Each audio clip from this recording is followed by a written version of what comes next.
My name is Olivia. I'm a 30-year-old woman who loves numbers and planning. I have a good job and a stable life. People always said I was good with numbers. This skill has helped me a lot in life. But everything changed when I met Michael. I first saw Michael at a party. I don't usually go to parties, but my friend Sarah convinced me. "Come on, Olivia, you need to get out more," she had said. At the party, I was standing alone, holding a drink, when Michael walked up to me. He was tall and had a smile that made people feel at ease. "Hi, I'm Michael. I don't think we've met," he said, extending his hand. I shook his hand. "I'm Olivia." "So, Olivia, what brings you here?" he asked. I shrugged. "My friend dragged me here. I'm not much of a party person." "Neither am I," Michael laughed. "But sometimes it's good to get out of your comfort zone." We talked for a while. Michael was easy to talk to. He listened to me and made me laugh. He told me about his job at a local bookstore and his love for old movies. I told him about my job as an accountant and my love for puzzles. As the night went on, we found ourselves sitting away from the crowd, lost in our conversation. It was strange. We were so different, yet we connected so easily. When the party ended, Michael asked for my number. "I'd like to see you again, Olivia. Maybe we can go for coffee." I hesitated, but then nodded. "Sure, that would be nice." We started seeing each other after that night. We went on dates, watched movies, and talked for hours. Michael was charming and kind. He made me feel special. But there was one thing that bothered me. Michael didn't plan much. He lived in the moment, which was the opposite of me. I love to plan everything. It made me feel in control. One day I brought this up, "Michael, don't you think you should plan more? It's important to have a plan." Michael just smiled. "Olivia, I like the way I live. Planning is good, but sometimes you have to just go with the flow." I didn't understand it, but I liked him too much to argue. Months passed, and our relationship grew stronger. One evening, Michael took me to a quiet spot by the river. It was a beautiful night. The stars were out, and the air was fresh. "Olivia," Michael said, turning to me, "I love you. I know we're different, but I think that's what makes us special. Will you marry me?" I was shocked. Marriage was a big step, but looking into Michael's eyes, I saw sincerity and love. "Yes, Michael, I'll marry you," I said, and that's how my life took a turn. Olivia, the woman who loved numbers and planning, was going to marry Michael, the charming, easygoing man who lived in the moment. It was unexpected, but sometimes life is like that. It surprises you when you least expect it. When Michael and I decided to get married, I imagined a small wedding, just close family and friends, a simple ceremony, and maybe a dinner afterward. But things didn't go as I had imagined. We met each other's parents to share the news. My parents liked Michael right away. "He's a simple, honest man," my dad said, shaking Michael's hand. Michael's parents, on the other hand, seemed relieved. "It's good you found someone serious," his mom Margaret said with a sigh. As we started planning the wedding, Michael and I sat down with our parents. I was thinking of a small wedding. I began looking at Michael for support. He nodded in agreement, but Margaret had other ideas. "Oh no, dear. Michael is our only son. We must have a big wedding. All our friends and family should come. It needs to be grand." I tried to protest, but Michael supported her. "Mom knows best, Olivia. Let's do what she wants." So the wedding planning began. It was nothing like what I had wanted. The guest list kept growing. Strangers I had never met were invited. The venue was huge, the decorations extravagant, and everything was over the top. One day, while tasting cakes, I tried to talk to Michael. "This is too much, Michael. This isn't what we wanted." But Michael just shrugged. "It's just one day, Olivia. Let's make everyone happy." The wedding day arrived. I stood in a dressing room, wearing a dress that was too big and too fancy. Sarah was there, trying to cheer me up. "You look beautiful, Olivia," she said. I forced a smile. "Thanks, Sarah. I just wish this was different." as I walked down the aisle. I saw so many faces, most of which I didn't recognize. The ceremony was a blur. I said I do, but my heart was heavy. The reception was even worse. Loud music, too many people, and Margaret hovering around, making sure everything was as she wanted. At one point, I stepped outside for some air. Michael found me. "Hey, are you okay?" he asked. I looked at him, feeling a mix of emotions. "This isn't what I wanted, Michael. This isn't us," I said. Michael took my hand. "I know, Olivia, but it's just one day. We have our whole lives ahead of us." I wanted to believe him, but standing there surrounded by a celebration that felt more like an ordeal, I couldn't help but wonder if I had made a mistake. I loved Michael, but our wedding, something that was supposed to be about us, had turned into something unrecognizable, and that worried me. The days after the wedding were supposed to be happy, but they weren't. Michael and I settled into our new life, but something had changed, and then Margaret came into the picture in a way I hadn't expected. It was a Tuesday morning. I was getting ready for work when the doorbell rang. I opened the door to find Margaret standing there with a suitcase. "Margaret, what a surprise. Is everything okay?" I asked, confused. "Oh dear, I thought Michael told you. I'm staying with you for a while. My house is being renovated," she said, pushing past me. I was stunned. Michael hadn't mentioned anything. I called him at work. "Michael, why didn't you tell me your mom was staying with us?" He replied casually, "Oh, I forgot. It's just for a few weeks, Olivia. It's not a big deal." But it was a big deal. Margaret didn't just stay with us. She took over our lives. She had opinions on everything, what we ate, how we cleaned, and especially how we spent our money. One evening, I came home to find Margaret sitting at the kitchen table with our bills spread out in front of her. "What are you doing, Margaret?" I asked, trying to keep my voice calm. "I'm looking at your expenses. You're spending too much. As a family, we need to save," she said, not looking up. I was shocked. "Margaret, these are our personal finances. It's not your place." Margaret finally looked at me. "As your mother-in-law and an elder, it is my place. I'm just trying to help." I wanted to argue, but I knew it wouldn't help. I walked away, feeling frustrated and invaded. The situation got worse. Margaret criticized everything I did. One Saturday, I was making breakfast when she walked into the kitchen. "You're making pancakes. That's too many carbs. You should make something healthier," she said, frowning. I took a deep breath. "Margaret, I appreciate your concern, but I can make my own decisions about what I eat." She tutted. "I'm just saying a wife should take care of her health." I felt my anger rising, but before I could say anything, Michael walked in. "What's going on?" he asked. "Your mother is telling me how to cook now," I said, my voice shaking with anger. Michael looked uncomfortable. "Mom, maybe you should let Olivia do her thing." Margaret rolled her eyes. "Fine, but don't blame me if things go wrong." That night, I tried to talk to Michael. "I can't live like this. Your mother is controlling everything," I said. Michael sighed. "She's just trying to help, Olivia. She's old and set in her ways." "But this is our home, Michael. We should make our own decisions," I argued. Michael didn't say anything.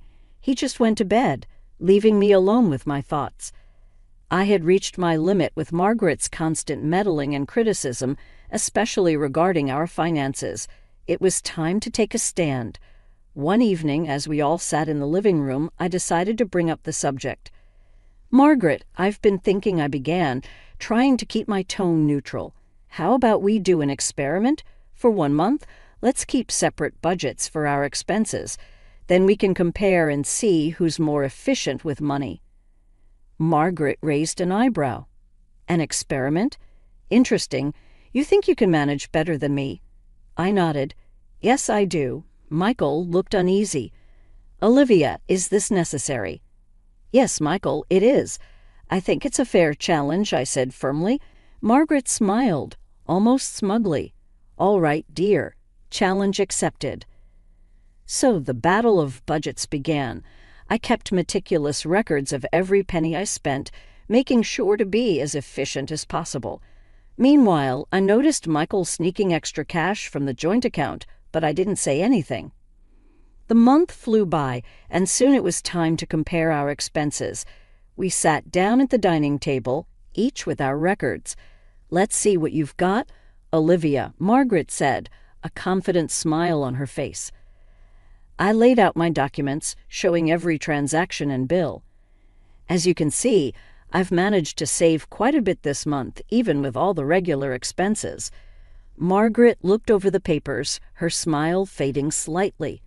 "Not bad, but let's see what Michael has." Michael cleared his throat. "Well, I didn't spend much, just the usual stuff." I decided it was time to reveal what I knew. "Michael, what about the extra money you took from our joint account?" Michael's face turned red. I needed it for some personal things." I pulled out the bank statements from the joint account. "Here's the proof. Your spending was higher than mine this month." Margaret's face was a mix of surprise and anger. "Michael, you lied." Michael didn't have an answer. He just looked down, embarrassed. I turned to Margaret. "As you can see, I'm quite capable of managing our finances efficiently." Margaret was silent for a moment. Then she looked up, her expression hard. "Fine, you've made your point, but this doesn't change anything. I still believe I know what's best for this family." I let out a sigh. It was a small victory, but I knew the battle was far from over. Margaret's control over our lives was still a problem, and Michael's lack of support was even more concerning. But at least I had proven my point. I was good with numbers, and I knew how to manage money. It was a start, but I knew there were more challenges ahead. The air was tense after the budget challenge. Margaret's attitude towards me hadn't improved, and Michael was still avoiding any confrontation. I knew something had to give, and soon it did, but not in the way I expected. It was a Saturday morning, and I was in the kitchen making coffee when Margaret walked in, her expression stern. "Olivia, we need to talk," she said, her voice sharp. I turned to face her. "Okay, Margaret, what's on your mind?" "It's about your attitude towards money. You're too controlling, too greedy. It's not healthy," she accused. I was taken aback. "Greedy, Margaret? I'm just trying to be responsible with our finances," I countered. Margaret shook her head. "No, you're hoarding. You don't want to share. You don't understand what it means to be part of a family." I felt my frustration rising. "That's not true. I work hard for my money, and I think it's fair to want to manage it wisely." Before I could say more, Michael walked in. "What's going on?" he asked. "Your wife," Margaret said. Turning to him, "She's too obsessed with money. It's not right." Michael looked at me, then at his mother. "Olivia, maybe you should ease up a bit. Mom has a point." I couldn't believe what I was hearing. "Michael, you're taking her side after all the evidence I showed you." Michael shrugged. "I just think we should all get along." That was the last straw. I stormed out of the kitchen and went to our home office. I pulled out the documents I had been keeping, proof of all the money Michael had been giving to Margaret without my knowledge. I gathered everything and went back to the kitchen. "Okay, you want to talk about money? Let's talk," I said, my voice steady but firm. I laid out the documents on the table, bank statements, receipts, everything. "Here's proof of all the money Michael has been giving you, Margaret, most of it from my earnings." Margaret's face turned red.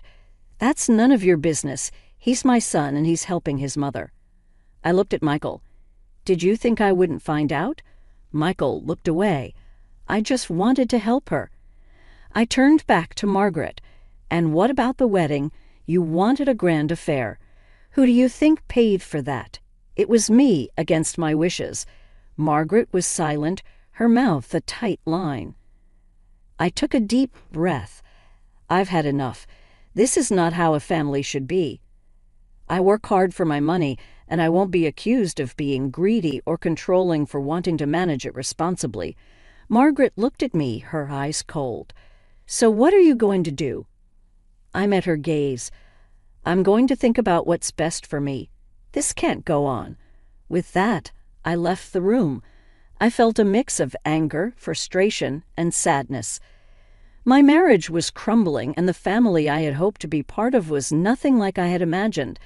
It was time to make some tough decisions, but for the moment, I just needed some space to think and to breathe. The house felt colder. The walls seemed to echo my thoughts. I spent the next few days mostly in silence, contemplating my next steps. I knew a conversation with Michael was inevitable, and it came sooner than I expected. It was a quiet evening. Michael walked into the living room where I was sitting, a determined look on his face. "We need to talk, Olivia," he said. I nodded. "Yes, we do."